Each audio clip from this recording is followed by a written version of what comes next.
Hello दोस्तों, welcome back to my channel. आज के इस वीडियो में हम लोग class 10th math NCERT chapter number 2 बहुपद पॉलिनोमियल की फर्स्ट एक्सरसाइज 2.1 के क्वेश्चन हल करेंगे। जैसा कि हमने पिछले वीडियो में बहुपद से रिलेटेड सारे फार्मूले सारे कॉन्सेप्ट पढ़े हुए हैं कि बहुपद क्या होता है, बहुपदों के प्रकार क्या होते हैं, बहुपद की घात और बहुपद का शून्य क्या होता है, बहुपद के मान क्या होते हैं, बहुपद के शून्य को तथा गुणांकों में संबंध और द्विघात बहुपद ज्ञात करना अगर उसके शून्य एक दिए गए हैं। इन चीज़ों के बारे में हम लोग पिछले वीडियो में सीख चुके हैं। तो आज के इस वीडियो में एक्सरसाइज 2.1 के प्रश्न हल करेंगे।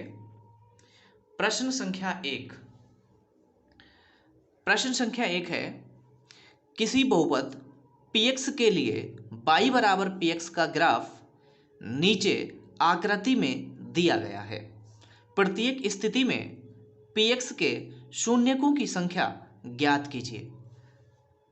देखिए दोस्तों, मैंने जैसा कि पिछले वीडियो में बताया था कि जब किसी बहुपद का ग्राफ दिया हो तो उसके शून्यकों की संख्या कैसे निकालते हैं। हमने उस वीडियो में बताया था कि अगर किसी बहुपद का ग्राफ के शून्यकों की संख्या निकालनी है,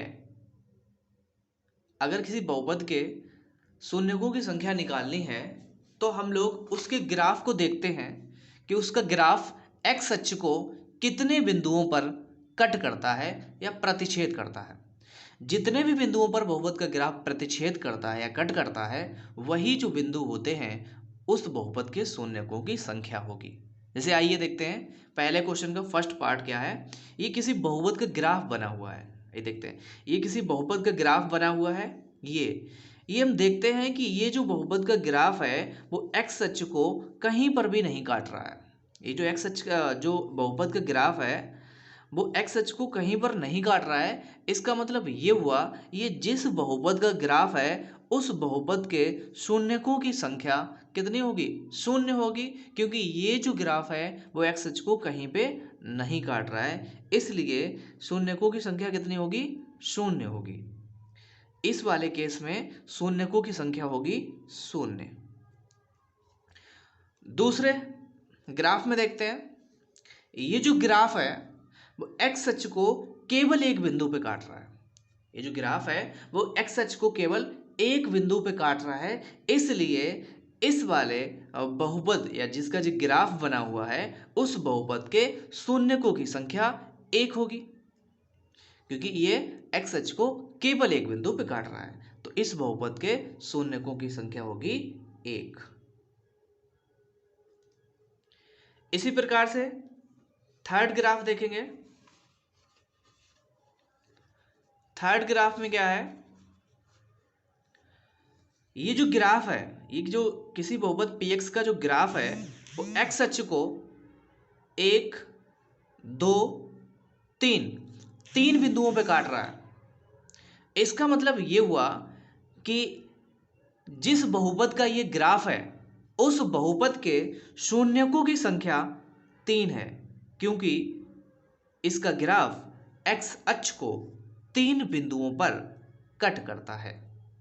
चौथे ग्राफ को देखेंगे, ये जो बहुपद px का ग्राफ है ये x अक्ष को केवल 2 बिंदुओं पर कट कर रहा है, एक यहां पर और एक यहां पर, इसलिए इस बहुपद के शून्यकों की संख्या कितनी होगी?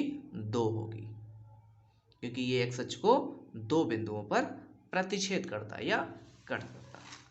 आइए अगला ग्राफ देखते हैं।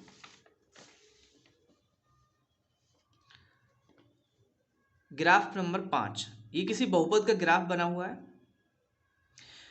और स्पष्ट है कि ये जो ग्राफ है वो एक्स अक्ष को 1, 2, 3, 4 बिंदुओं पर कट कर रहा है।